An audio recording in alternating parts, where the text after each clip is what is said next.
Bonjour à tous, on se retrouve aujourd'hui pour parler d'une nouvelle artiste peintre, écrivaine, sculptrice, badass, qui mène des mouvements de protestation pour plus de diversité dans les musées et dans l'histoire de l'art, et qui entend à travers son œuvre faire découvrir sa propre vision de l'Amérique, la vraie Amérique.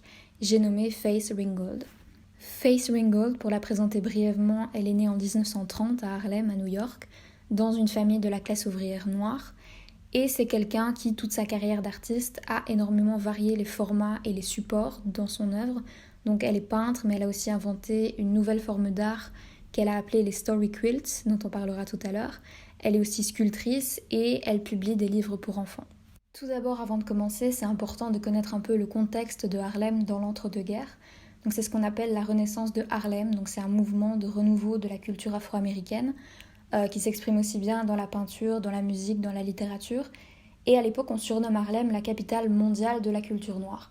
Donc tout ça, ça amène à une nouvelle représentation des Noirs et de leur culture aux États-Unis, ce qui ne veut évidemment pas dire qu'il n'y a plus de racisme, loin de là, mais c'est une période très importante pour la culture afro-américaine à l'époque. C'est aussi l'ère du jazz, avec notamment Langston Hughes et Duke Ellington, qui fréquentent le quartier dans lequel Faith Ringgold vit à l'époque. Et donc il y a toute une émulation et une effervescence à Harlem. Et donc c'est dans ce contexte où il y a une vraie volonté de montrer à la société et aux institutions que l'histoire noire ne peut pas éternellement être exclue, que Faith Ringgold grandit. Elle grandit dans une famille qui encourage sa créativité, sa mère est styliste, et fin des années 50, elle obtient son master en art, sauf qu'elle est obligée de se rediriger vers l'enseignement de l'art, puisqu'à l'époque, c'est la seule voie qui est autorisée aux femmes. Donc elle se retrouve à enseigner l'art dans des écoles publiques à New York, tout en élevant ses deux filles. Dans les premiers temps de sa carrière, elle se consacre presque exclusivement à la peinture. Donc elle peint des toiles qui s'inspirent notamment de l'art africain, mais aussi du cubisme, avec toujours pour sujets principaux les interactions entre blanc et noir, et du coup forcément le racisme en toile de fond. À partir de 1963, elle peint une série de toiles qui est encore aujourd'hui l'une de ses plus connues, qui s'appelle The American People, qui est une critique extrêmement acerbe de la société américaine et du mode de vie américain à l'époque du mouvement pour les droits civiques qui est en train d'avoir lieu avec toutes les émeutes que tout ça apporte. Et encore une fois, elle illustre les interactions raciales, mais d'un point de vue féminin. Donc il y a cette idée de convergence des luttes antiracistes et féministes, et pour ça, elle s'inspire énormément des écrits de James Baldwin. Parmi les tableaux les plus connus de cette série, il y a notamment le numéro 20, qui s'appelle Die, qui représente une scène d'émeute particulièrement violente et dont la composition s'inspire de Guernica de Pablo Picasso, avec cet enchevêtrement de corps de personnes noires et blanches ensanglantées et qui ont les yeux grands ouverts, écarquillés par la terreur, un peu comme des poupées. Toujours dans la série The American People, il y a aussi The Flag is Bleeding, qui représente sur fond de drapeau américain un couple de personnes blanches et un jeune homme noir qui, lui, a le cœur en sang et un couteau en main.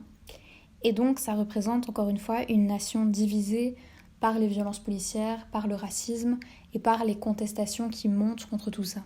Faith Ringgold, elle a encore fait énormément de peintures, de posters, d'affiches politiques et engagées. Je vous invite vraiment à aller découvrir ce qu'elle a fait d'autre. Et il y a notamment celui-ci dans lequel elle prend position en faveur de la libération d'Angela Davis, qui est à l'époque en prison pour ses actions militantes. À partir des années 70, elle abandonne totalement la peinture sur toile classique pour se lancer dans ce qu'on appelle la peinture sur toile quiltée. Donc elle appelle ça des story quilts. Quilt, en français, ça veut dire courte pointe. Donc en gros, c'est des édredons sur lesquels elle peint pour raconter des histoires, en l'occurrence. Donc elle décide d'abandonner le châssis lourd sur lesquels sont tendues les toiles d'habitude pour peindre sur des toiles de coton épaisses qui ne sont pas tendues. Et en fait, c'est en découvrant l'art des tanka tibétains au Rijksmuseum d'Amsterdam, c'est un peu le même principe, qu'elle décide de faire ça.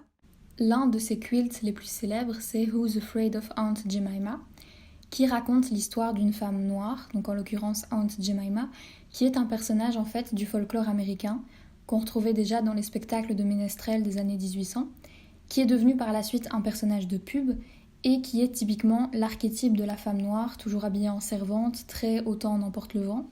Sauf que Faith Ringgold, elle s'empare de ce personnage et elle en fait une femme entrepreneur, successful, avec de la ressource, pour casser tous les stéréotypes négatifs de la femme noire servante.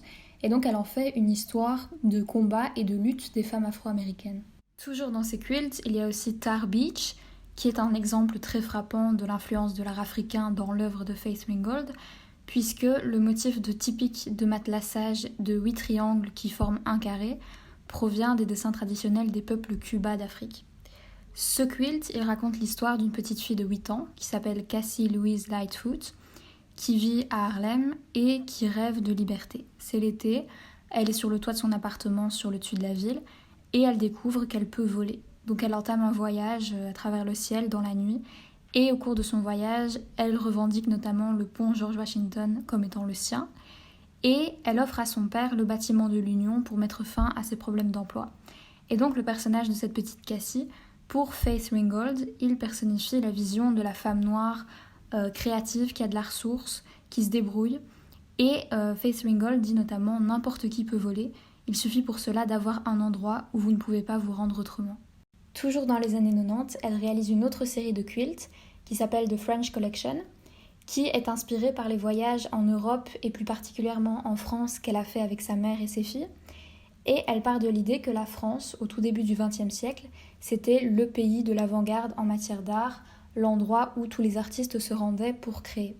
Et donc, elle reprend des artistes, des lieux et des tableaux mythiques de cette avant-garde française qui sont devenus des symboles de l'art occidental depuis, et elle y intègre des personnages noirs, ce qui n'est normalement jamais, ou en tout cas rarement présent dans ces tableaux.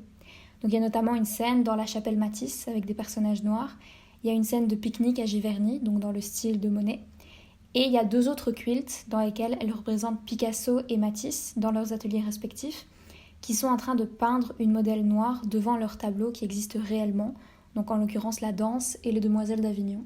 Faith Ringgold, vous l'aurez compris, ça n'est donc pas juste une artiste, c'est aussi une activiste, et pas seulement à travers son art.